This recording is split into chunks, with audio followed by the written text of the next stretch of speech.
thanks for returning so promptly. We're just going to have a final information giving session now before we go into the question and answer panel right at the very end. And this is all about the priorities of the Safeguarding Children Board in Shropshire. You'll know already that I'm chair of that board, and I took up post about a year ago now. And one of the first things that we did was bring together partners in the board at a meeting not long before Christmas in 2011 to review what we know about children in Shropshire, and especially the children who are more vulnerable, more in need of protection, but also looking at the wider environment in which they live, because you'll remember those young people commented that they didn't want just to be safe within their families, they wanted to be safe in their schools and their communities also. So we took an awful lot of information that was collected at a local level, so lots of statistics, some of which you've seen today about population, some of the trends and where the more difficult areas were. And we also considered the national priorities that are being pushed by the government. And Jim Tozer, of course, from the police was mentioning sexual exploitation. And we considered those together as a board, and on the basis of that analysis we decided upon a set of 3 priorities, 2 of which are directly concerned with children and young people, and 1 of which is connected with the way that the board does its business. And my colleagues from the board are going to talk through those now so that you understand both why we chose those priorities and what we're trying to achieve in enacting those, and how we'll know if we've been successful in Shropshire, because the other thing we've heard a lot about today is about outcomes. You know, we can all think of so many ways of being busy, but we don't always know that what we've done has made a difference. So we've tried at the board to think that through as well, and no doubt you'll tell us, perhaps through some of the question and answers in particular, whether you think that we're on the right track. So I'm going to hand over, I think, to Steve first, to set the scene.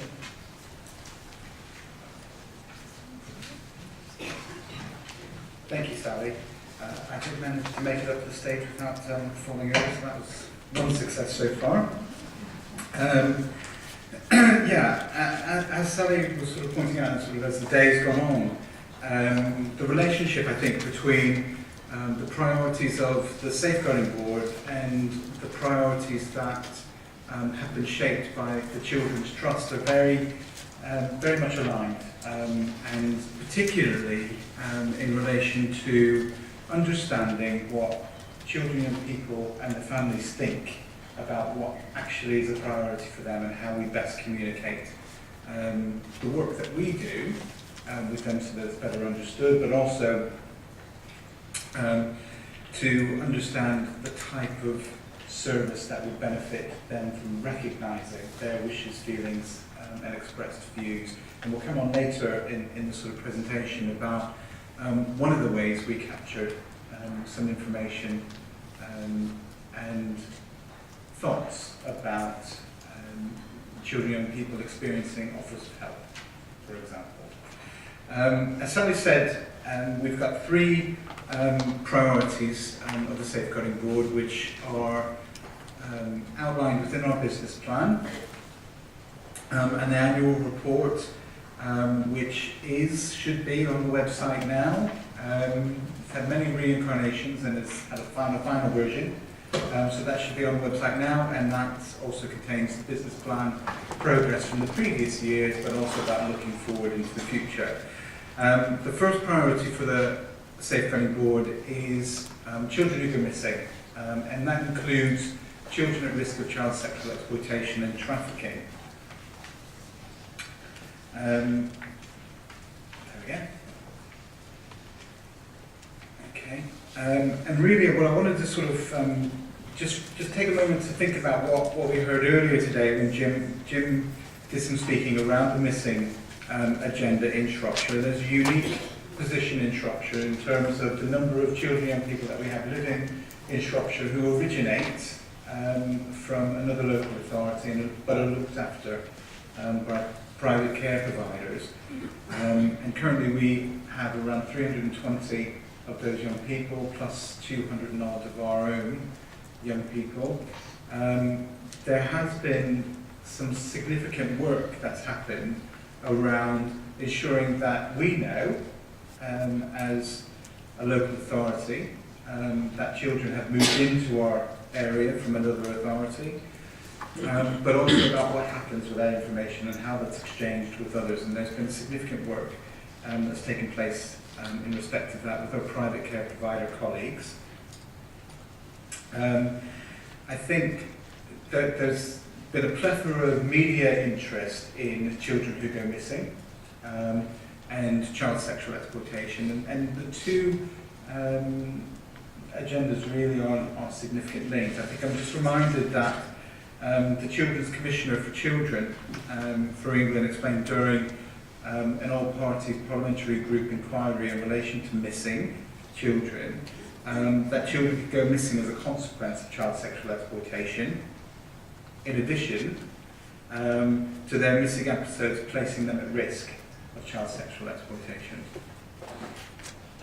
As a board, we developed quite a number of activities and strategies over the last 18 months, one of those being the child sexual exploitation strategy, the development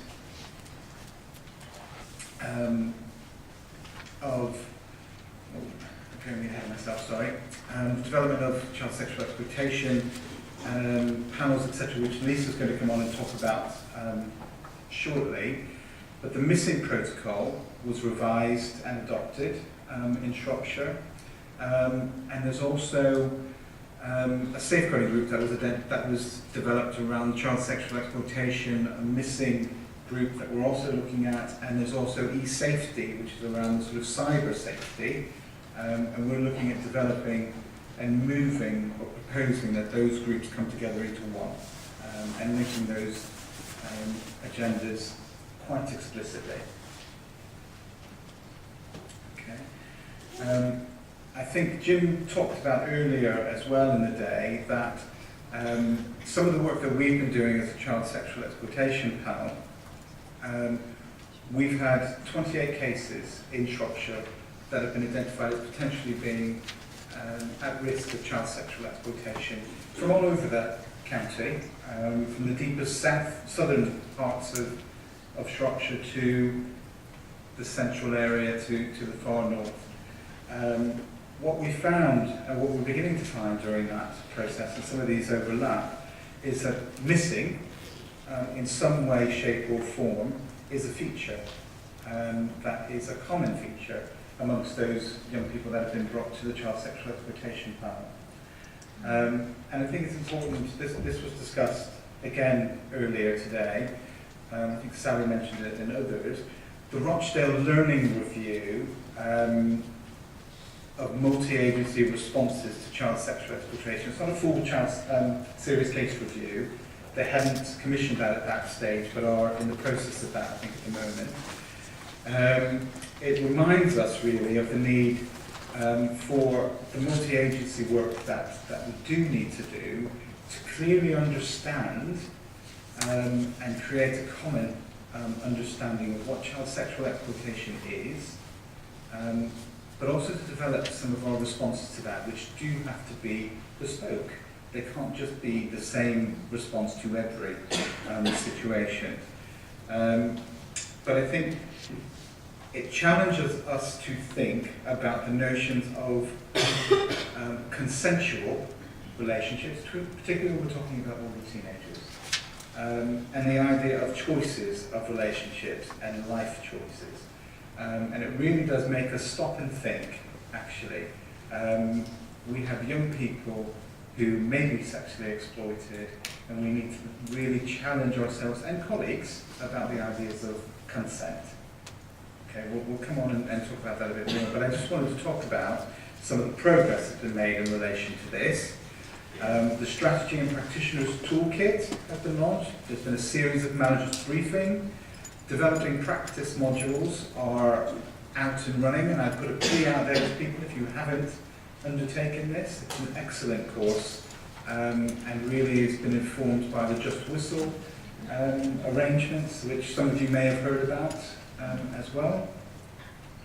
And we're also beginning to develop some data coming out of the child sexual exploitation bill, so that we're beginning to understand what some of the risk indicators look like in Shropshire, and also begin to develop a strategy to attend to some of those risk indicators, so that we can be a bit more predictive about some of the information that's being presented.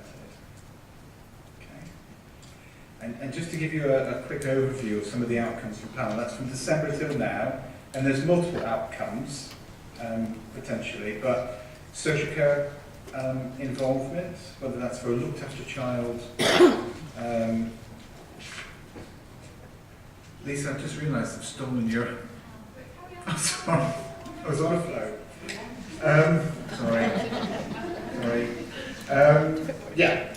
So some of those is around social care involvement, whether that's assessment, support, investigation, looked after children in care planning, or if there's some, there's also been referrals to other agencies. Some of you may have seen the Access stand outside. They've done some work around child sexual exploitation as well. There's also referrals that have gone into our targeted youth service, who are, particularly key in working with these youngsters within the school setting and outside of that. Police action has been significant as well. For example, we've had, during the course of the time that we've been involved, harbouring notices being issued in respect of potential perpetrators or perpetrators who are found with young people in their home who shouldn't be there. But there's also been 6 criminal investigations with 4 arrests. So there's been some significant moves that have been taking place. Lisa, shall I stop and you can come to this bit? It's the, my dangerous little point, just to give you some ideas.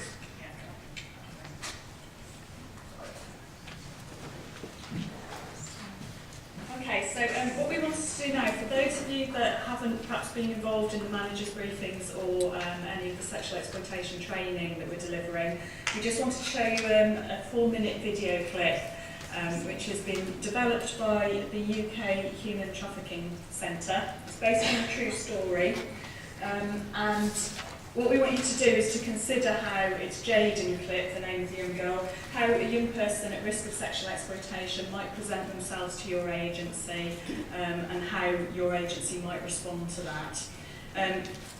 Just a bit of a health warning, it's a very powerful and emotive clip, so I'm not going to say sit back and enjoy it, because it's not particularly very nice. But do please consider those questions.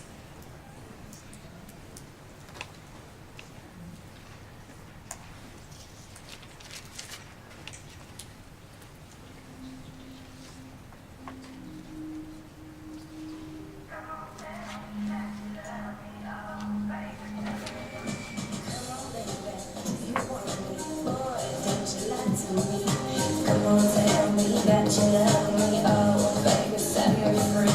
Come on, baby, do you want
can kill your dreams, cast a shadow over me.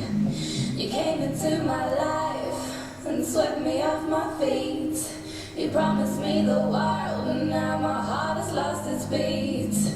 I don't understand why you played the joker's card. I just wanted to be loved, is that so very hard? Come on, wake me up from this living hell. Life is just a blur, there's nothing left at all.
Okay, so quite hard-hitting stuff there. Just get the lights back up. As I mentioned, that clip is being used in our multi-agency training. It's part of a learning resource that's also been used in some of the schools in Shropshire as well, aimed at Key Stage 4 pupils. What I would say is that it covers an awful lot of issues around sexual exploitation, and if you've got concerns that you're working with a young person that might be at risk of sexual exploitation following today, then please do go away and have a look at the strategy and toolkit on the procedures, on the child protection procedures online.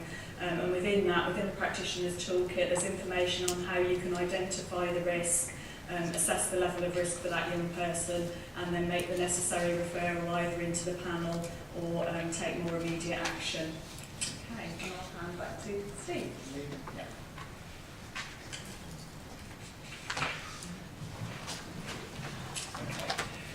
Thanks for that, Lisa. Coming on to the second priority is around compromised parenting, and really that's been chosen, as Sally said before, around the evidence from serious case review and elsewhere, which demonstrates that children who live in households where there's domestic abuse or parents or carers have challenges with or experiences with substance misuse or parental mental ill health, if those things are in coexistence, the risk of significant harm to children is significantly increased. And we need to look at ways in which we're going to attend to some of that. One of the key things that we were looking to do as a safeguarding board is about how well children's activity and adults' activity complemented each other and work together to look at mitigating against some of those risks that may be experienced by children and young people in their eyesight. And the way that we sort of looked at doing that was about trying to understand what's happening locally in relation to domestic abuse, in relation to substance misuse, and in relation to mental ill health, through the use of some of the gatherings of the Children's Trust Strategic Area Forums. We've also been exploring and are developing a compromised parenting training module, and those are currently being developed through Donna. We've recently enhanced the relationship with Domestic Abuse County Forum and partners, including making sure that there's senior safeguarding board representation, and there's going to be links between our websites to take us from one to the other. And also the relationship, as I said, around children's services and adult services being strengthened. And one of the ways and one of the outcomes of that sort of strengthening of work is the joint working protocol for children's services and substance misuse, parents or who misuse alcohol or drugs. So I'm going to pass you on to Jane Randall, just now to talk you through improving outcomes.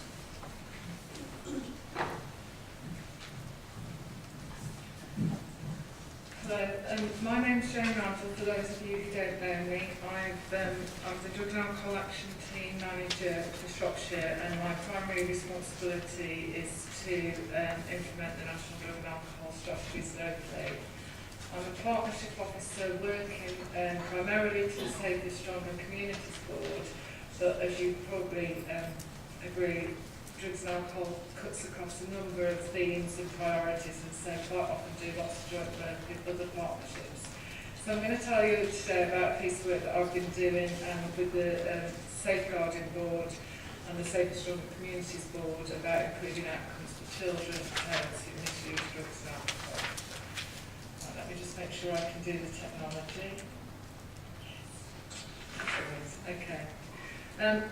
Before I sort of go into the whole presentation, I thought what I'd do is just give you a little bit of background about how we got to where we got to, and then then how we developed the protocol, and then what that should mean in practice in the future. So, the first acknowledgement really of what has become known as hidden harm was a report by the Advisory Council for the Misuse of Drugs in 2003. And basically, we probably all know that now, but at the time drug treatment services were very, very different. And what they came out with was that basically drug treatment services were very much in a medical model, and quite often didn't look at the person in a holistic way, but just saw the person as a patient really.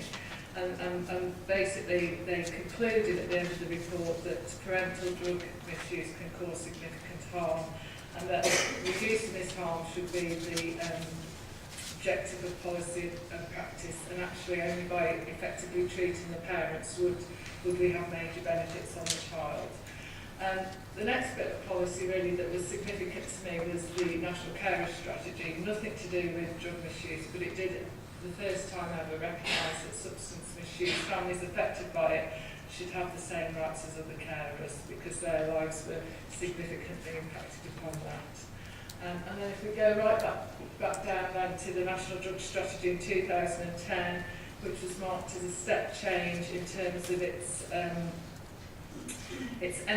new emphasis, I should say, on recovery. I think it's safe to say recovery has always been one of the priorities for drug strategies and drug and alcohol treatment, but certainly a new emphasis on recovery, and particularly about working holistically with the whole family, not just with the parents, but actually looking how we can work with the children of the families and how we can ensure that we are feeding into those other services, the universal services, children, family centres, etc., to improve the lives of those children affected by parental drug and alcohol misuse. And then finally, we had the Monroe report. In their interim report, Professor Monroe had acknowledged that substance misuse services, along with mental health and domestic violence or domestic abuse services, were those that were perhaps a little bit more reluctant to make judgments on parenting capacity in families. And then in their final report, Monroe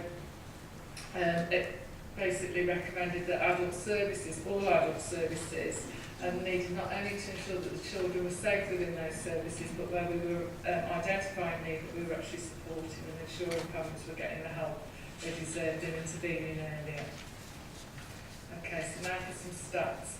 These are national stats. I suppose they're not shocking really, but in 33% of all child protection cases, alcohol is a factor. In 70% of all care proceedings, drug and alcohol misuse of the parents is a factor, and similarly, well not similarly, but in, substance misuse is featured in 25% of all serious case reviews. And as Steve's already alluded to, the picture in Shropshire is not that different, with children that are going into care or on the child protection list having parents having one of those issues potentially. So what is the impact? Well, I think I'm probably hoping that I'm not teaching my grandmother to suck eggs as such, but I think we all know through experience, but also through research, that problems in the family can have a real detrimental impact on children, particularly around behavioural problems that is perhaps displayed through schools and school behaviour. We also know that children of parents who misuse substances are more likely or more at risk of becoming involved in criminal activity or antisocial behaviour. There's been quite a lot of work done around the use of drugs and alcohol in pregnancy, and particularly what that can do in terms of lifelong consequences with impaired development and fetal alcohol syndrome. From my perspective, from a drug and alcohol action team perspective, one of the key issues of why we should be doing something to support families is actually about reducing young people or preventing young people from actually becoming the next generation of substance misusers. Because research tells us that they're much more likely, if you've got a parent who misuses substances, you're much more likely yourself to do that. Another issue is that quite often children who live in homes where substance misuse is a problem have to take on quite a lot of parental responsibility themselves, quite often looking after siblings, which means that they themselves don't have the same life experiences as other young people, and so they become socially isolated, and also this can also have an impact on them actually fulfilling their full potential in education and school. So it's really, really important that when we're working with adults who misuse substances, that we look at them in a very holistic way and see what's happening to their families. Okay, so in drug and alcohol treatment services, one of the things we have to do is report to the National Drug Treatment Monitoring System and the National Alcohol Monitoring System, just to give me two mouthfuls to say. And what we do is we actually ask a series of questions on a number of issues, and one of these is around parental parenting and whether people are parents or not. These are the new presentations. This isn't everybody that's in treatment currently. This is the new presentations, people that were new to treatment or new back into treatment in 2011-12. And as you can see from the stats, 23% of our new presentations last year were living with children. People that were using drugs were living with children. When we assess parental responsibility, that's any adult that lives in a home with a child. It doesn't mean biological responsibility. And then in terms of parents who are in drug treatment but don't live with the children, there's 26%, so it's slightly higher, but we have more parents who don't live with their children than do in drug treatment. Alcohol statistics are perhaps not quite so robust because we've only just started collecting this information. But for last year, we had 102 adults in alcohol treatment that was currently living with their children, and a further 61 who were identified as parents not living with their children. If we were to adopt a sort of a rough and ready reckoner on the average family size of 1.7, last year, entering treatment services, there would have been approximately 700 odd children whose parents would have been in treatment.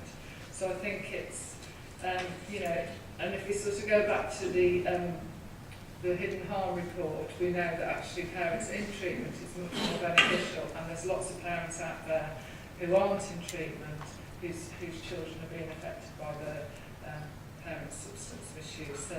So really, that really was the basis for us developing the joint working protocol. We realised there was a gap. We've got child protection procedures which we all follow, which we all know, and it is that grey area that people have been talking about today. It's that prevention, it's that preventative model. And so we were tasked to establish a task and finish group, which we did, which had members from the voluntary sector, from children and family services, from safeguarding, and myself, I led on the project, and from the prison service as well, because although our local prisons they're not local to us, in that our offenders go to those prisons, they were very keen to become involved in that because they're working right across the country with other services where hopefully they too will be developing similar frameworks for working with parental substance misuse. We've heard a lot today about risk and resilience, and this work also was underpinned by some work, by some research, I should say, by Richard Bellman and Lorna Templeton, that had explored the risk and resilience within families affected by substance misuse. And so it sits very neatly, I suppose, with what we're trying to achieve as well through the safeguarding priorities. One of the key challenges for the group, and it was a challenge, and I think it's one that we spent many probably months over, was really was how we properly assessed parents or assess their parenting capacity. And the challenge from a substance misuse perspective is, unlike perhaps children and family services where you visit homes, we don't do that in drug and alcohol services. Quite often somebody will present at the service, and that's about as far as you'll ever get. You never go to their home. So you can ask questions, but actually you can only go on what you're told, because you don't visually see what's happening in the home. You don't see the children quite often, so you can only go on what the person is sort of telling you. I think we also have to build into that it's quite sensitive. If you're misusing illicit drugs, you're probably not going to want to say too much if you're struggling as a parent, because the last thing you want is your children taken off you. So there are issues and sensitivities around it, but we do need to make sure that we're addressing those. So that was one of our first challenges, really. And I'll talk a bit later about a tool that we identified that we feel will help us with that parenting capacity. We also needed to ensure that the children's needs were paramount, but we also had to balance that with the therapeutic relationship. And we needed to find ways of working with the family in a way that was supportive, but whilst we were also getting the message across that actually, you have to take responsibility for your parenting, and we can support you to do that. And we were also keen that substance misuse was viewed in the context of family functioning. And this is quite often, substance misuse can be a major issue in a family, but it can also be a symptom and not the cause of the issues. And we really wanted to get that across in terms of the protocol. Okay, so the ambitions. Well, I think the first one probably goes without saying. What we wanted to do was to improve the identification of children where they were affected by parental substance misuse, and we talked a lot today about how resources are perhaps shrinking and how we need to be much more efficient in targeting those. And so it was really important that we ensure that when we identify children, we not only identify what their needs are, but we identify which are the right services that they go into, and that we're not just funneling everybody into a sort of high category, well not high category, but a sort of children who need child protection type service when perhaps all they need is to go to targeted youth support initiative or a young carers project or something. So that was one of the key things. We also wanted to ensure that we improved, I've put the joint working, but I suppose really it's the dialogue between children and family services and substance misuse services, and there was a lot more interaction and a lot more joint working around that. And that joint working would also hopefully translate into shared care planning and joint assessments where this is felt to be appropriate. I was very keen, perhaps because some history, as that children, particularly their caring roles, were identified and looked after, and there was improved treatment outcomes for parents. And although it's called a systematic approach, it is an approach, and it's a framework for people to work within. So what does it mean in practice? Well, in your packs you will have I did have one here to hold up and then I can't find it. In your packs you will have one of those, which is the family matrix. We've called it the family matrix. It was devised by outcome, and it gives you that risk and resilience basically. And it provides you with a tool that as professionals you can use to help support your judgment. What we're promoting is that it is a tool that you don't use it as a tick box, but you use it to phrase a conversation with your clients. I think the other thing I need to say is, and you probably already know this, is that we cannot make people go into treatments. Treatment very much is, or successful treatment is very much about where people are and where they are in the cycle of change. And except through the criminal justice system, actually we can't force treatment on anybody, and it's much, much better and much easier to work with people who are motivated to make those behaviour changes themselves. I've talked a little bit anyway about the integrated care planning and what in the future we're hoping that adult services and children's services will work much more closely together. We will have a single point of contact, or at least a named person or persons within the substance misuse team that professionals can contact if they've got any concerns or a bit unsure or want some advice. And we're also looking to provide prioritised assessments. So I say that a little bit cautiously, because in drug treatment and alcohol services we do have a target that everybody who is referred into treatment is seen within a minimum of, or a maximum of 3 weeks, I should say. So we have a fairly quick turnaround anyway, but for where there are concerns about the child's safety, we want to ensure that those parents are seen as quickly as possible. So, next steps. I'm going to look at Steve. Is it on the website now? Yes. So the protocol is now on the website, so you can go to that and look at it and download it. We have some managers' briefings planned for November, the 6th of November, the 14th and the 23rd, and I know that has all gone out in terms of getting that information out, which I would urge people to attend. There's also information in the foyer, thank you, Donna. And we're also looking to do a 6-month review around about April time.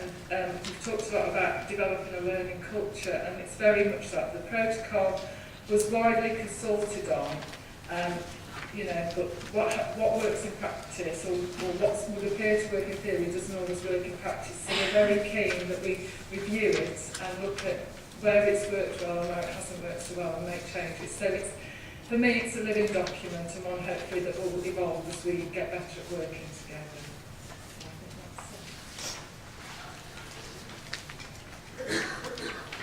Thank you very much.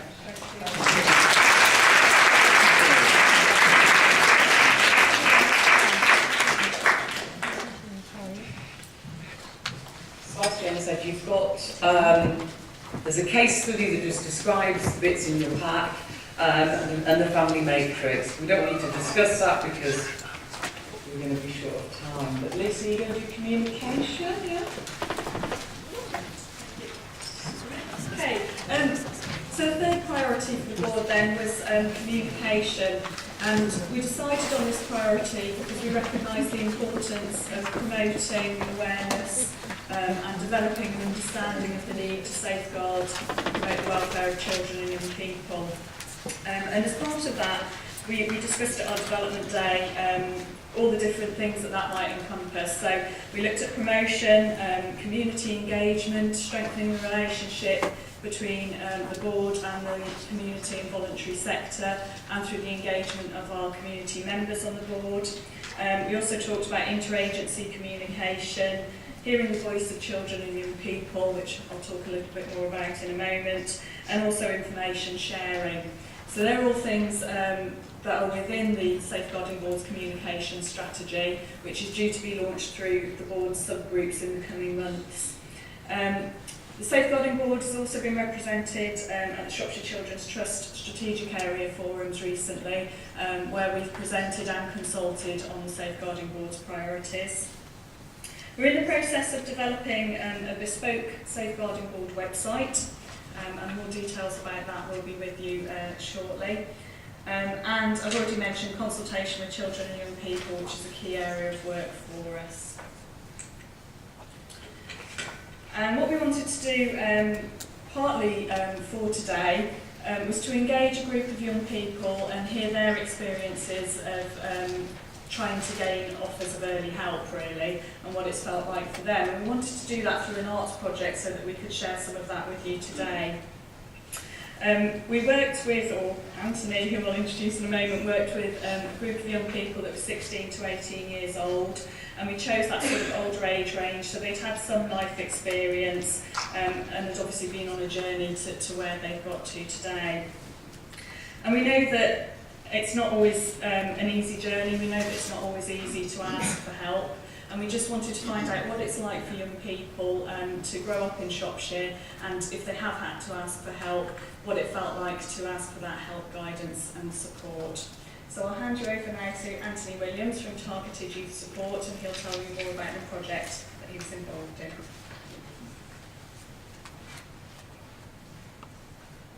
Thank you very much. As you said, my name is Anthony Williams. I work for Targeted Youth Support in the South, Bridge North area. We were asked to put together a short presentation film, obviously working with the young people that we do work with in Targeted Youth Support. We had a very limited time scale, however the young people were very cooperative. We've thanked them on doing this for us. Targeted Youth Support is a very interesting way of working with young people. The one thing that I can say is that in our team we have an array of skills, and we try and develop those skills with the young people in order to sort of tease out exactly what it is that they want. And the one thing that we have done in this is just basically ask them what it is that they want now, where they're coming from, and what are their hopes of the future. Interestingly, we try to get or capture as many young people as possible. However, due to time and everything else, we got just about the right amount, considering that we've only got 5 minutes as well for filming time and editing, etc. But I think what you will see now is just a flavour, and it's just the tip of the iceberg of some of the good work that's been done in Targeted Youth Support, both in the south, the north and the central in Shropshire here. So I'm just going to make my excuses and watch the film with you, then I'm going to zip off, so please excuse me. If you need to know anything more, there's some senior representative from TIS, Targeted Youth Support, sitting around, so they'll answer any questions that you might want to ask afterwards. Right. On that basis, we'll just say thank you to Anthony.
Before I met you guys, I didn't really go to help anyone. I only went to a few of my mates, but it didn't really help as much.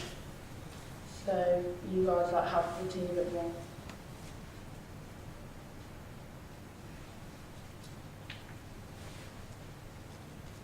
If there was anyone I needed to go and see to help, I used to go and see my careers advisor at school, and then I started sorting college out, and then I was referred to see Targeted Youth Support.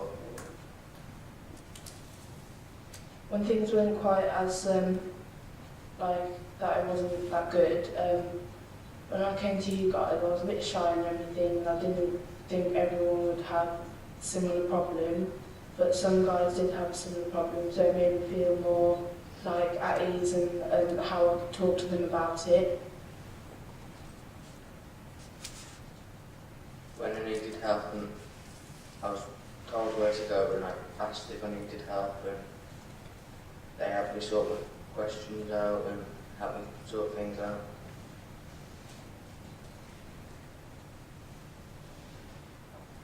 As I said, I help around the house, I do jobs for my mum, I tidy my room. I make time for my friends, even though I have a load of homework to do.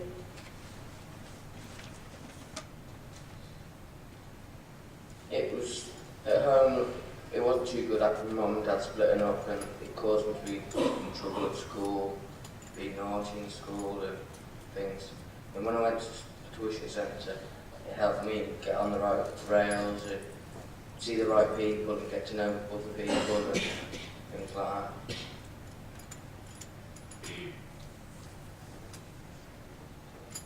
What would have helped me more really would have, if I had sort of support in school, and if I knew more people, I probably wouldn't have been naughty, and if mum and dad didn't split up, I'd probably been okay. I feel more confident in myself now and have support, because when I was at school, I didn't like talking to people about my problems and things, i.e. like, say I had problems at home, I thought I didn't want to tell people, but now I've got a lot more confidence to express my feelings. What I want to do in the future is I'd like to become a famous singer or maybe a famous athlete. But to be fair, I would like to become either a model or a photographer. Those are my goals in life if I can't become a famous person. It's a low model or a photographer.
Thank you very much.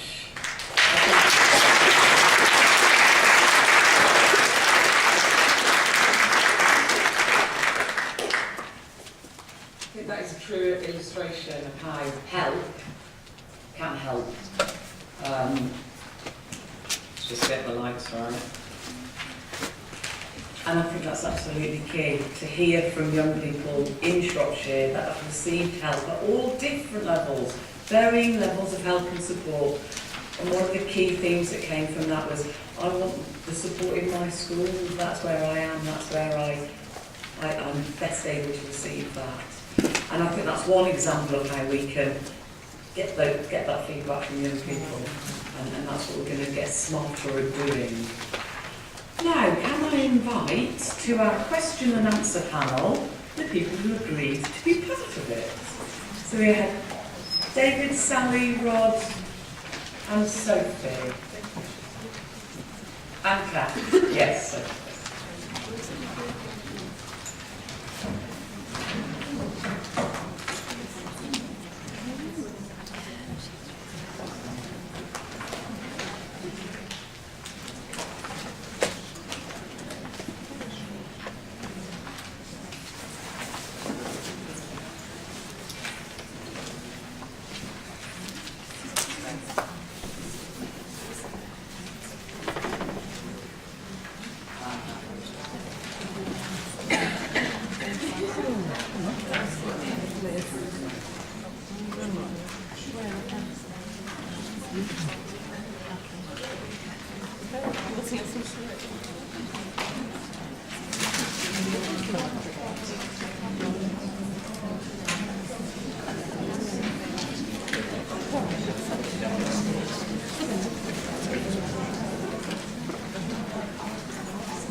Thank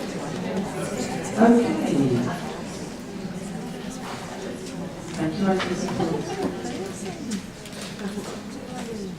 we've collected your questions from the day, just so that we can ask the panelists for some of those. So the first question, I'm not going to direct them anything in particular, I'll let you choose. Please explain what the Children's Trust is. What can it enable, and how does it differ from the LSCB? Who's on the Children's Trust?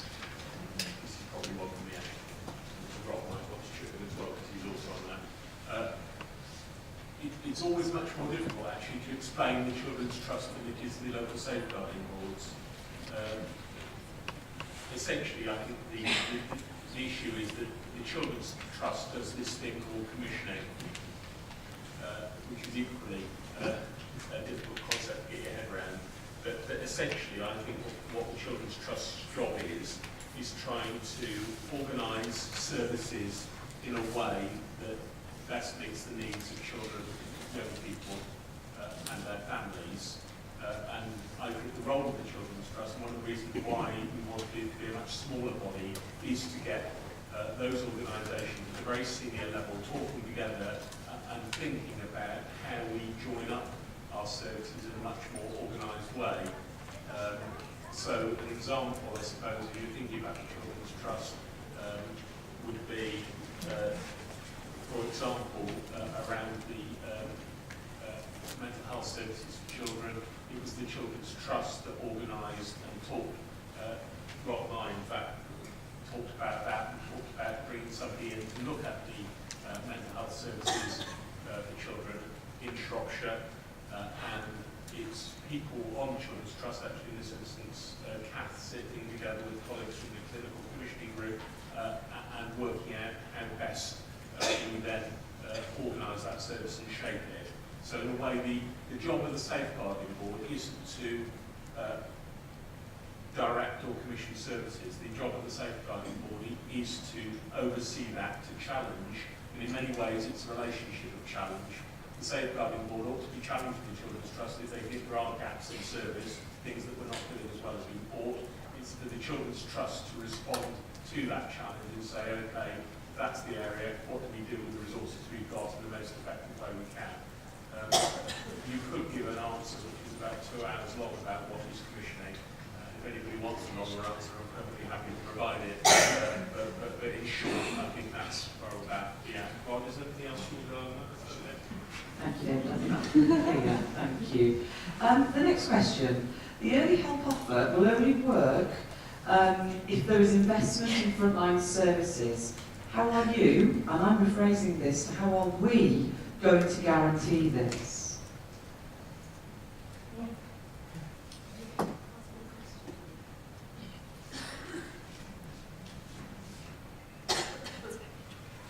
Thank you, Sophie. It's fine. I think in a sense, what we've sort of looked at in terms of early help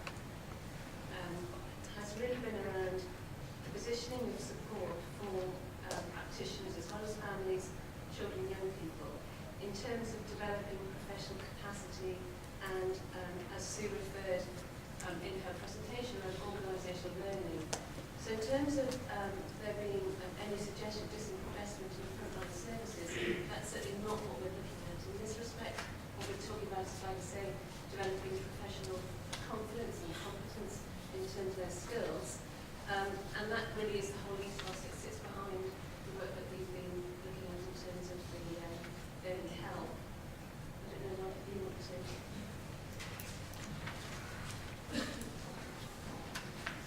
I guess in part what's behind this question is that given that every statutory service is facing significant financial pressures, and indeed every voluntary sector organisation working in the counties is facing significant financial pressures, is what we're saying good words but actually not being backed up by action. I would be kidding you if I said that we have bucket loads of money to be able to invest in every service that we would like. And therefore, for all of us, and as David was illustrating with the example of Children's Trust. There is a range of things that we need to be able to do to try and ensure that we're focusing on safeguarding on those things that will make an effective difference. That also means that if there are areas where we think that they are not as effective as they could be, either they have to change or that we have to stop investing in them and focus on those things that will actually make the kind of differences that we've been talking about today. What's clear from the work that we've been doing in the Children's Trust is that we're trying to ensure that, that there is a clear assessment of need and a clear assessment of the assets that we've got out there, because Shropshire is very fortunate in the range of people that we have, as well as the resources that we have to help families, to help children, and make a difference in their lives. Sometimes we're not necessarily using them to best effect, and that's partly why we were looking at issues such as the review of child and adolescent mental health services. They're also trying to ensure that any new investment, such as the investment the government is making in health visiting services, can go into areas where we think, from the feedback we've had from you, the feedback we've had from children and families, into those things that will make a significant difference. But I would be kidding if this is not going to be a difficult time for all of us in the health service, police, social care, and indeed in the voluntary sector. Financial resources are tight, but the human resources that we have, as demonstrated by the people here, and the goodwill that there is out there to try and protect the children and the families that we're working with, is very good.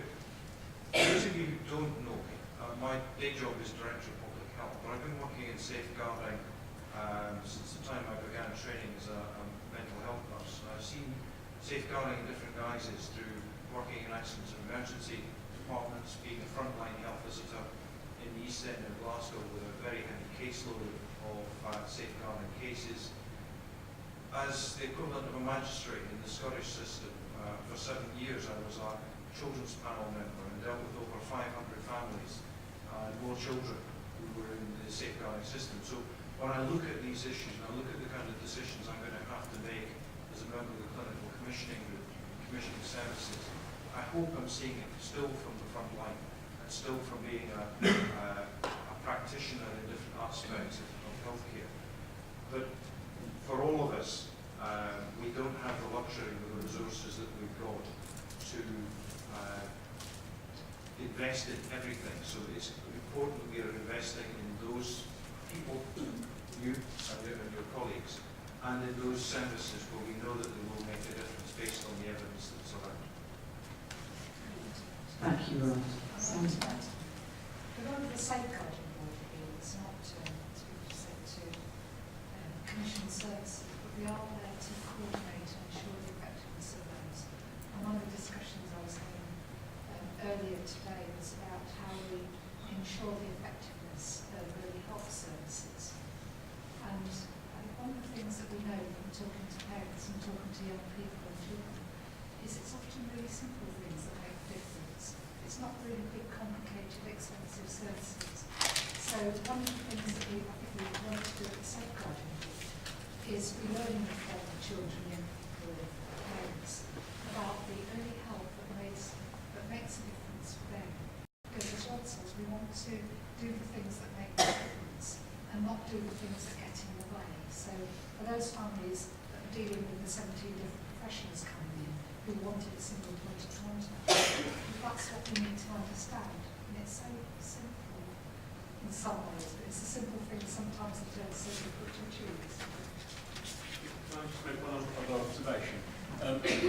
Part of my job, both as Director of Children's Services but also as Head of the Council there, is to try and work out a financial strategy over the next 2 or 3 years. And all authorities can be thinking the same things, really. In essence, there's only 2 strategies on the table, really. One is just cut everything in the absolute essentials you have to do, essentially what I would call bring the wagons strategy, for those of you who read cowboy films or anything like that. The other alternative is actually to think, how do you make early support work in a way that means that you don't suck children, young people and others into high-cost placements, and you are able to continue to invest or even increase your investment in early intervention support.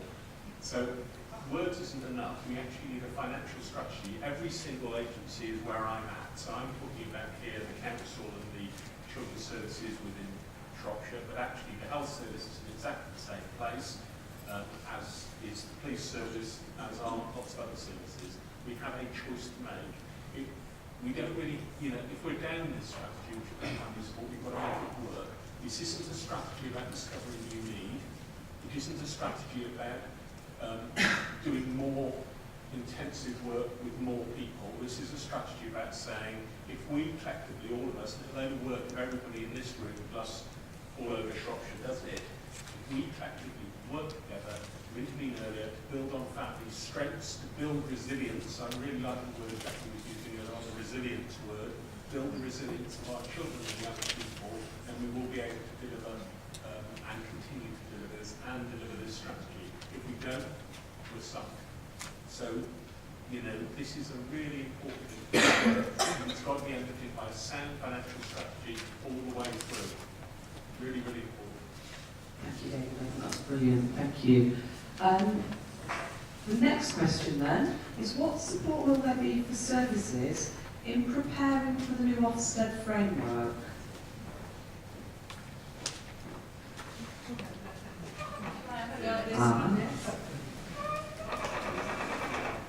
Yes, that's an important question and an interesting one.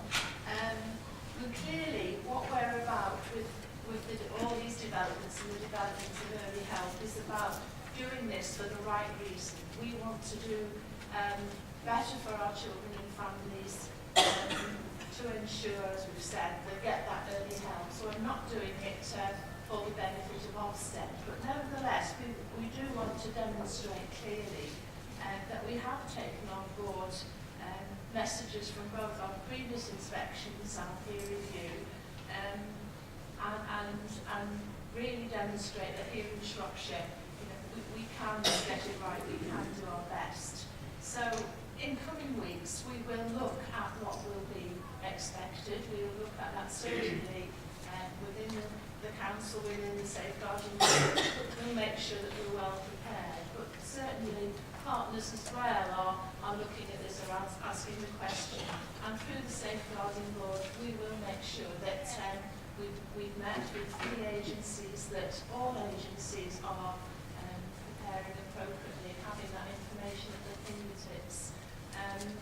Because, yes, it's certainly going to be a big look at all our agencies, and not just the agencies individually, but how we fit together. And it comes back to that, the child's journey, the pieces of it. So I think if we concentrate on that,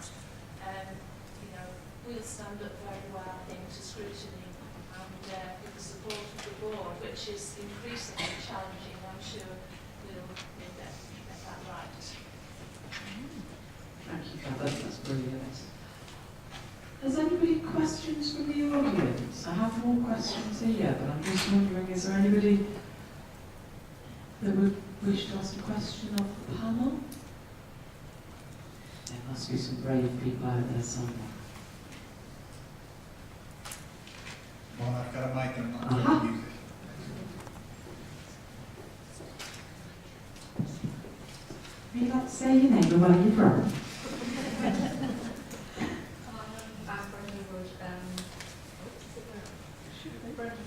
Development Officer of Early Years and Childcare. We've heard so much about this early help and everything stuff recently and today. When is it actually going to kick in and come live, and when can we start telling people about it and sign up? That's fine. I'll answer that if it's okay. You're absolutely right, Brenda, in terms of what you've heard about it, and I think today has really just been starting to kind of set the scene and really explain some of the work that's been done around early health. And what's informed our thinking. And I think that we've been right in taking our time and consulting, certainly not just only practitioners, but also families, children, young people, in terms of developing what we're turning and offer, or a vision for our early health sort of support, really. And fundamentally, I think that for us it's about just getting right those key concepts. So this isn't about taking away from practitioners around accountability, it's around strength of the support in terms of what we're offering once that unmet need's been identified. In terms of timescales, there are tools and training programs that we're developing now. There's a lot of work that's been done in terms of developing the new early life assessment form that will replace the CAP. We've been piloting some of that work already, so we're getting feedback from practitioners about how well it feels. We're working with families and children in terms of their feedback. So I feel that once we have that, we're very clear that we've got a full and comprehensive offer. And in terms of timescales, we're looking at the early new year to kind of start planning the rollout of the training. We've just recently appointed an implementation lead who will be able to support in that work. And so for us, it's about just beginning to put the meat on the bones in a sense, really. But from very early in the year, that's when we see those processes working. We're already piloting and testing the provider panel, for want of a better word, what will be the early health and resource panel. So we're already testing that, because what we want to make sure that when we do start, we've got it right. And I think that for me is the most important part of it. Much of it we've tested, we're trying already, so really to start looking at kind of the launch from early January. And anybody who may want to have a look at the forms, be involved in the process, I'd be very welcome. If you want to contact me, if you want to test it, try it, give us your feedback, use it with families. For us, that's all around developing the evidence. We'd certainly welcome that. Thank you, Sophie. I think that probably answers a lot of people's questions around the when, and I think that's really good. Yes, thank you. Anybody else? Okay, I have another here then.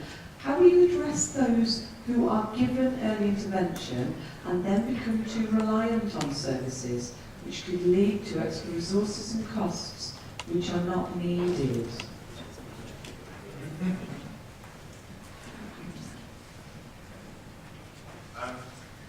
That's something which, in the substance misuse field that Jane was referring to, has been a classic. Some of you may be familiar with the concept of harm reduction, and that's essentially where you substitute therapy to try and minimise the damage that an individual is doing through substance misuse. And one of the challenges with that was effectively giving the methadone instead of heroin, or the combination of drugs that we're using. And what we've seen over the years is that did create a degree of dependency and a limited expectancy. So there's been a lot of work being done in that regard to try and ensure that there are some clear expectations with families, with individuals right at the start of what the therapy is involved, but also setting along the way some clear staging posts to enable those individuals to understand the progress that they're making, the difference that they're making in their own life, and actually weaning them off, not just the drug, but weaning them off dependency. Because if we create dependency, we're actually failing the family, we're failing the child as well. So whether it's in the substance misuse field or it's in any other form of health, the critical bit about it is being clear with the people that you're working with, what difference they would like to make in their lives, how you can help them to do that, but how along that way you're going to be testing that support, testing the development that they're making so that you can step away over time in a helpful fashion. Having said that, it's not easy. One of the things I used to have to ask myself as a health visitor, why am I seeing this family? Is it because I want to see them? Because I feel that there is a need to go and see them. It's to do with my practice as opposed to what they actually need. And sometimes with professionals there is this difficult dilemma of being clear about the interventions we're making, why we're making them.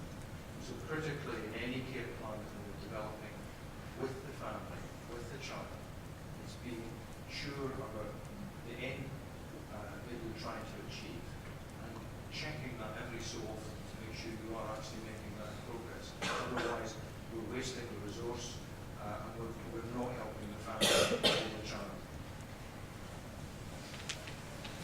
Thank you, Alan. That's brilliant. Is anybody anything to add on? Good. Okay, brilliant.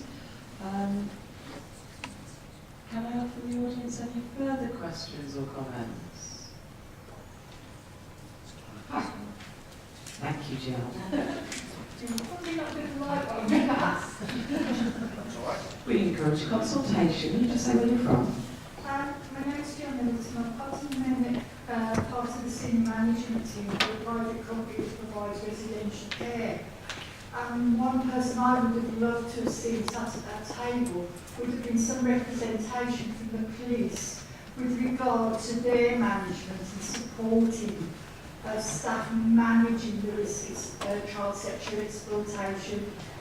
Because the speech this morning was supposedly encouraging to say that there was a passion to want to help and support. That hasn't filtered down because we've still got police who do not know how to manage that missing protocol. And until we can sort that out, we are not going to fully protect children in that area. Thank you. Thanks very much for that. And there's always going to be stuff to do with that. What I would say is that having been in the meeting with private providers, which Jim and I were, which was all the companies that are, and the main companies that are operating in Shropshire, I think there was a real will on both sides to hear how the protocol is operating. I mean, obviously, I don't know the details of the difficulties you're having. There is always, you know, the police, like lots of other services, going through profound changes and even changes in personnel in terms of the local precinct, and that will create some communication difficulties in the short term.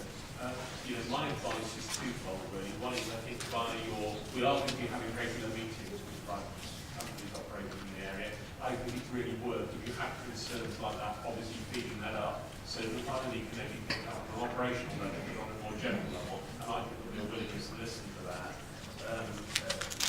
Secondly, I mean, I think it's to have some dialogue, obviously, with your local police themselves, where you do have concerns about how it's operating, because I think it's our chance to get it right. And as I say, I think there's a willingness on all sides to look at this and how we get things as safe as we can for children and young people that are staying living in Shropshire. So, you know, thank you for raising the point. That's helpful advice for you. Yeah, I think that's something. And first of all, I want to say it's great to hear. You wouldn't be a usual part of the usual audience. So I'm not used to the problem of safeguarding.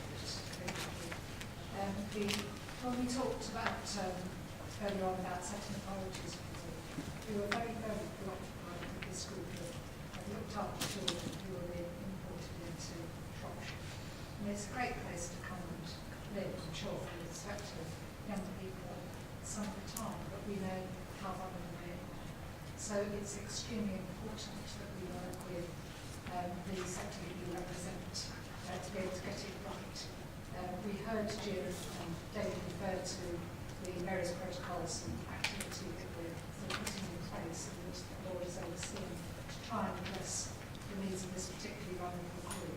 It's also the subject of a lot of work being done at national level, partly because of the very high profile work that there's been about child sexual exploitation, also the work of the Children's Commission, I think, about trying to pin down definitions even.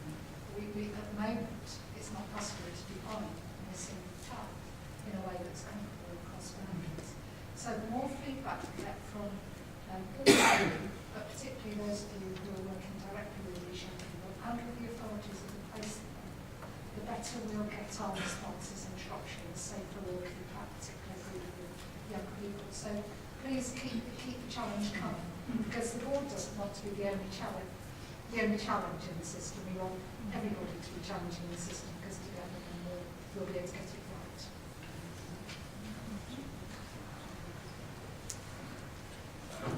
I welcome the challenge, and indeed, if there's no challenge in the system, we make no progress. There's no test against whether we are actually making a difference. I had to miss this morning's session because I was with the Deputy Chief Constable chairing the steering group for the Sexual Assault Referral Centre that's being developed for West Mercia. Indeed, formally starts work in exactly a month's time from now.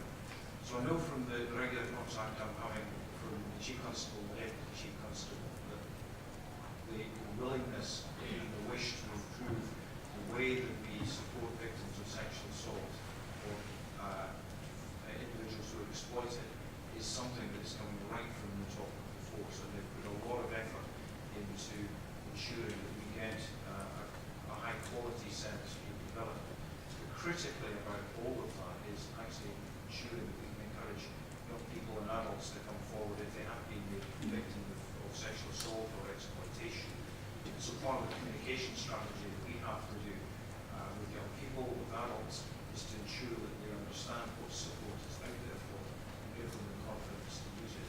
Some of that has to come from the statutory sector, but given the strength of the private sector working with children, with others, and the voluntary sector, we need to be sure that we are working with you as well to get that message across and to get that out as quickly as possible. I think one of the problems is that there is a clear willingness, as you're saying, from the top, but it isn't filtering down to the body on the beat that, you know, answers and comes or doesn't respond or says that we've got better things to do than prioritise that child.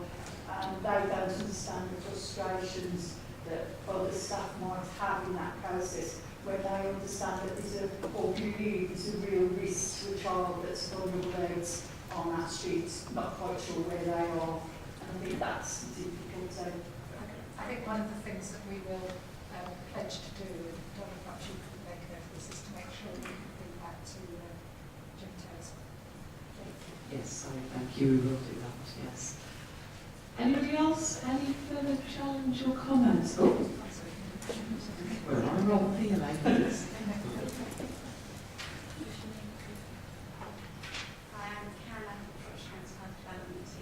I'm just wondering how you measure how your early help offer works and the success of your early help offer and how that will be fed back to us.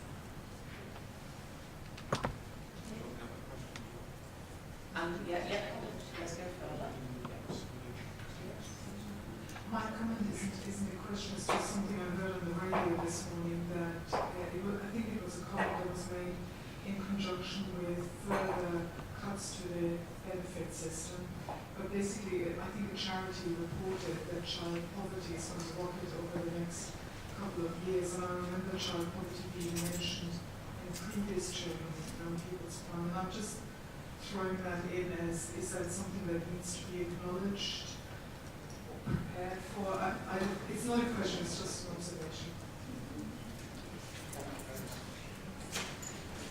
So, how we measure early help and how will we communicate back? I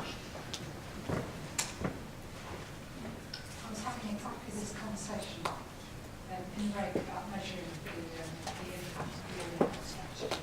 And probably the short answer is, we don't know if this is happening in all referrals in, or fewer referrals, or something like that. But what also we would want to know is that from the perspective of children and families, they're getting the right help at the right time, and they don't feel that they've been abused by being pulled into a system that means they feel out of control. That sounds a bit easy, but I think historically it's been quite hard, I think, for us to systematically capture the voices of children and parents and really look at what they're telling us. But that's what we'll be looking at from the perspective of the board. So we would expect to understand the experience and the impact from the perspective of the stories of every child that we're in contact with, potentially. So, and from the perspective of the young people on the film, they said that, didn't they? Well, we arrived somewhere and actually you listened to us and you helped us. That's what we would want to know. I suspect that there's not hard facts, hard numbers, and hard numbers don't always tell us the right things. But that's, I think, what we would be asking services, schools, health services, voluntary organisations, private providers, who would be asking them, who comes through your door, what have they been asking for, and what do they say about what they receive from you? Has that made a difference? I think on that, the only thing that I would add really is it goes back to what Sue White again was saying this morning really, about getting children, people and their families to identify outcomes at the point of engaging them. And I think that's a really helpful way of actually saying, a bit like Sally says, did we achieve what we said we would do? But I think the other part of it is also about coming back to practitioners and again asking, okay, this is what we said, did we do what we said that we would do? How is it for you? Because so much of what we asked really was really genuine in terms of people's responses. We listened, and I think what we've put in place really is a good response. But we will ask again, and I think that's something that we're really committed to. It's about saying, okay, how is it for you now? And I think we need to develop that feedback loop as part of what we continue to do. And so if you're right in thinking the Facts Basics final report will be available in time for everybody to look at and to read, and that will form part of a review for the board. Yes, it is. So that's that. It's going to go to the board and it will be available for you to have a copy of and to have a look at, go and online. But again, yes, certainly this has to be very much about people's experiences of navigating the system, and of course that's all about reducing the bureaucracy, making it easier in terms of accessing and identifying support really. So we will ask the question, okay. Thank you. And then I just did that. We did give consideration as to whether we would check with you now through a survey as to the information shared, but really feel that we'll got the new system in January and consult later in 2013 once people have had a chance to work in this new way. So that's the plan, and then we'll really report through the board, but make sure that the information is on our developing website as well. Thank you. Lastly, on poverty, David?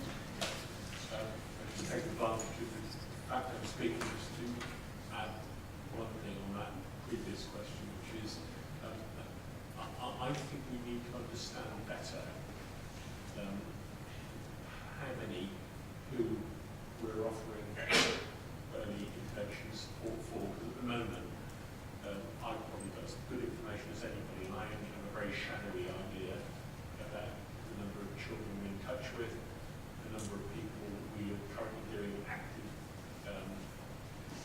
team around the child work with, and so on. I think part of this year is to learn and discover more about what we're actually doing, getting a grip of that, because I think we don't get a grip of that. It's very difficult to say, are things doing better or not for that particular population or group. We get a sort of superficial impression.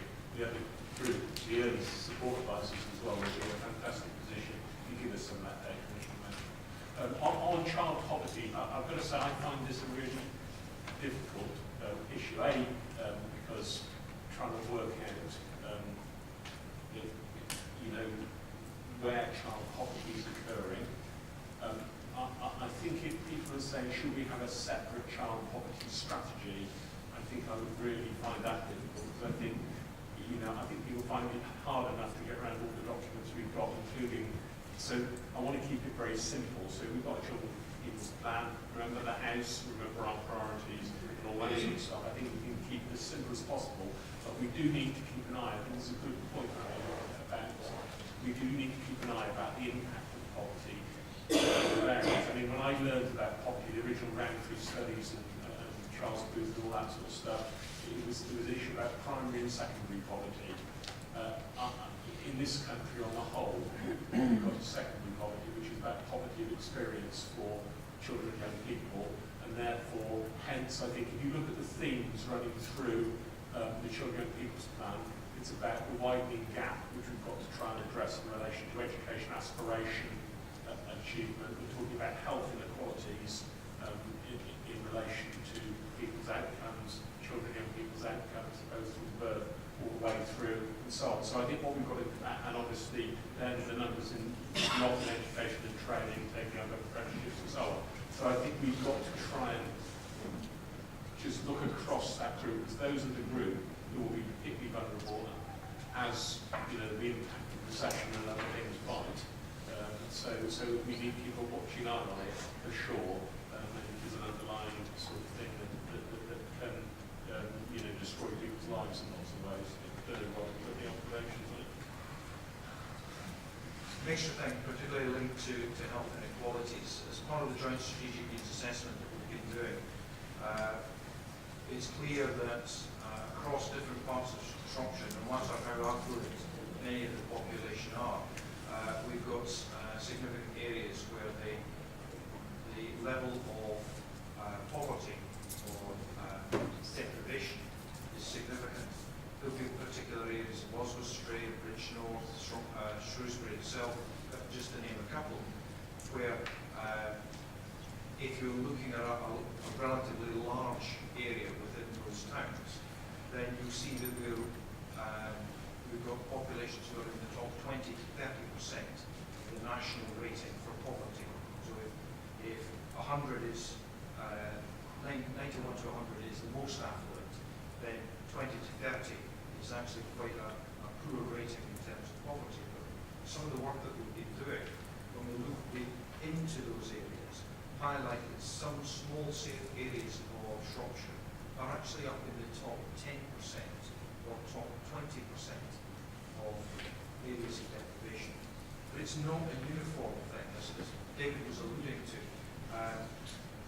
Poverty is relative, and so in some areas the issue is around things like fuel poverty and the quality of accommodation that people are living in.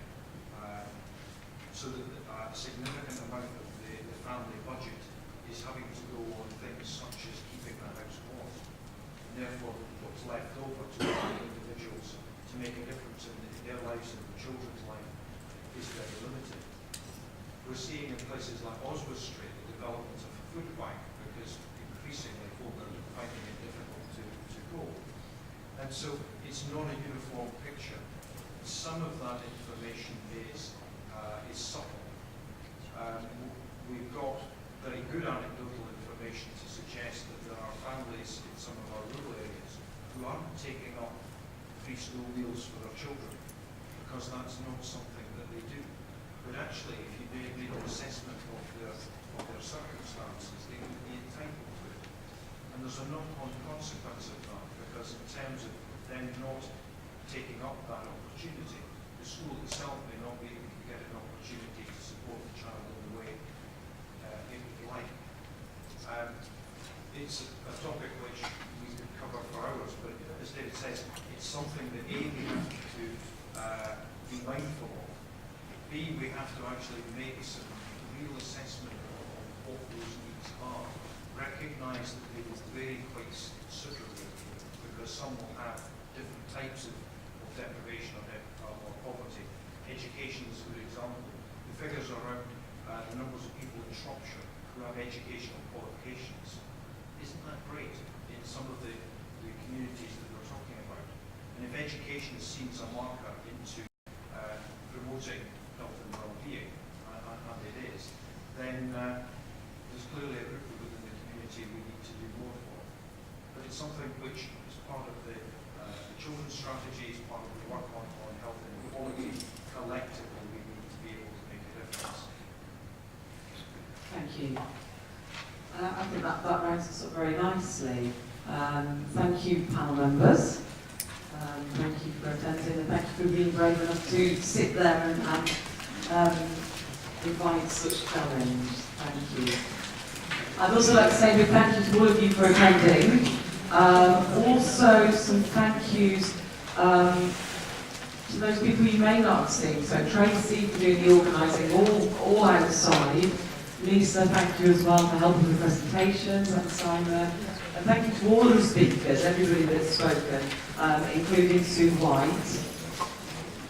Thank you to Lynn, and she'll kill me later for saying her name, but the Targeted Youth Support Film wouldn't have come about without Lynn and Anthony's support. And that just leads me to say thank you to the children, the young people, the parents and carers that helped put this together, and the feedback that they gave. Thank you to Axis, West Mercia Women's Aid, and Family Information Service as well for bringing their information and giving their support today. And two more. To Donna, of course. Excellent front of house on general car management. Thank you for your participation.